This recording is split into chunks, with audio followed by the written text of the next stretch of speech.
This is Barnstable Today for Monday, February 9th. Welcome aboard. I'm Mark Mumford.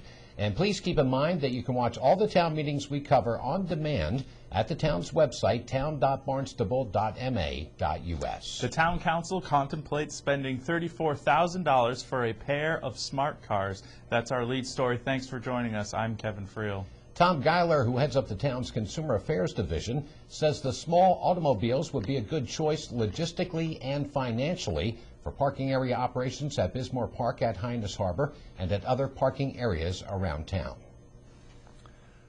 Mr. President, ladies and gentlemen, my name is Tom Geiler. I'm Director of Regulatory Services. When we began looking for vehicles to service the additional staff that would be necessary to expand the hours and the enforcement procedures as well as maintenance procedures, we were looking at, I think, the type of vehicle that a lot of people were looking for at that particular time, and the high miles per gallon vehicles and so forth. It quickly became apparent that some of these high mileage vehicles, many of them are the hybrid type that are very expensive. They carry significant surcharges with them and increased costs.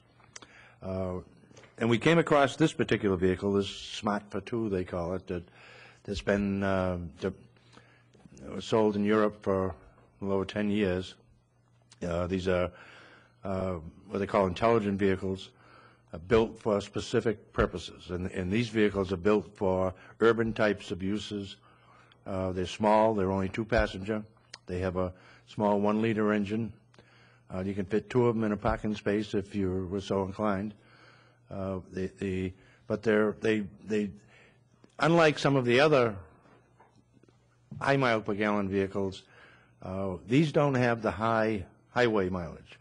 These vehicles will very seldom be on a highway.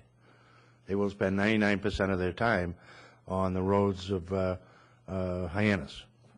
And but that's where we need the economy and the increased mileage, and these vehicles will get us in the 33 to 35 mile per gallon cost for fuel with reduced emissions.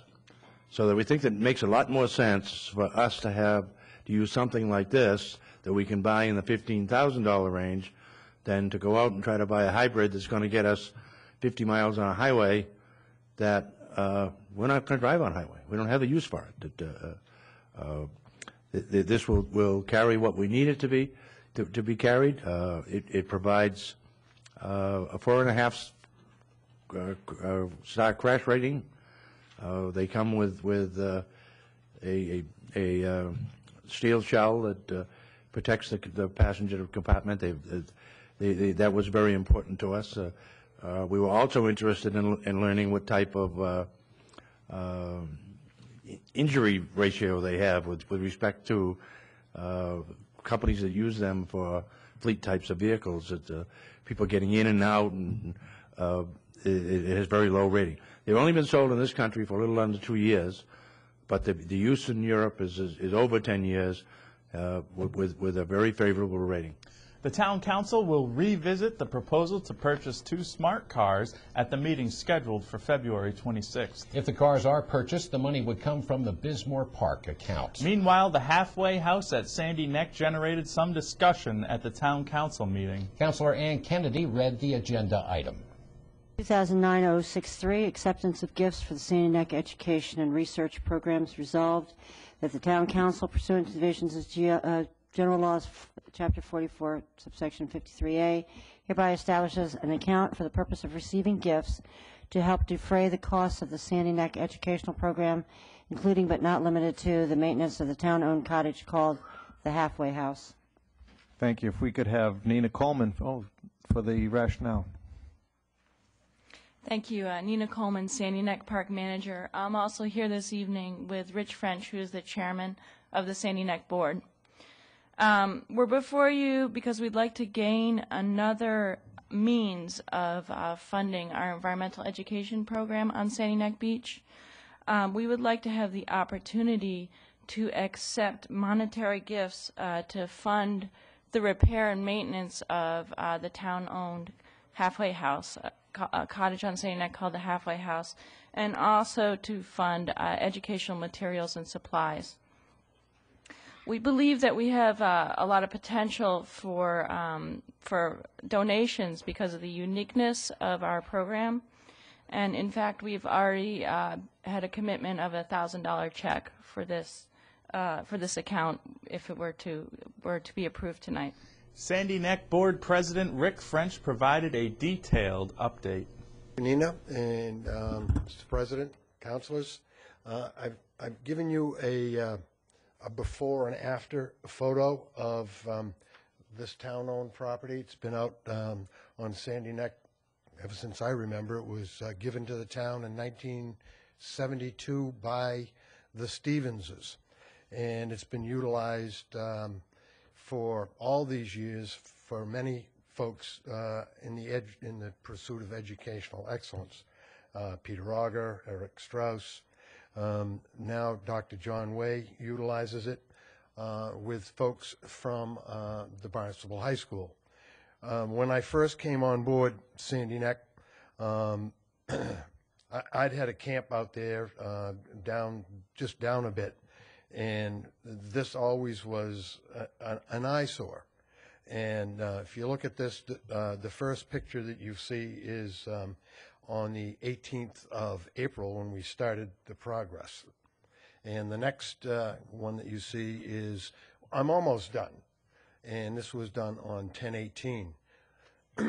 And what's happened is all the folks that have utilized it, it has been refurbished inside, but it's really been let go. And it was a rat trap, basically. It was a danger.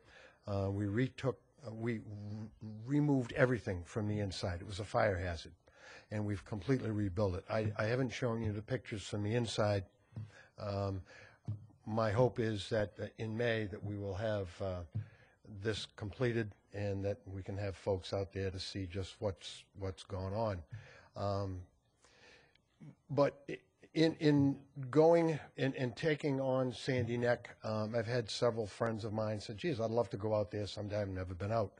And so I ended up taking out this nice couple that have a house on Scudder Lane, and took them through the entire neck, showed them everything. They even met a couple of folks like Local Color, and was so impressed with the job that had been done. They said, we'd like to make a donation, and we'd like to make a donation to continue on this house.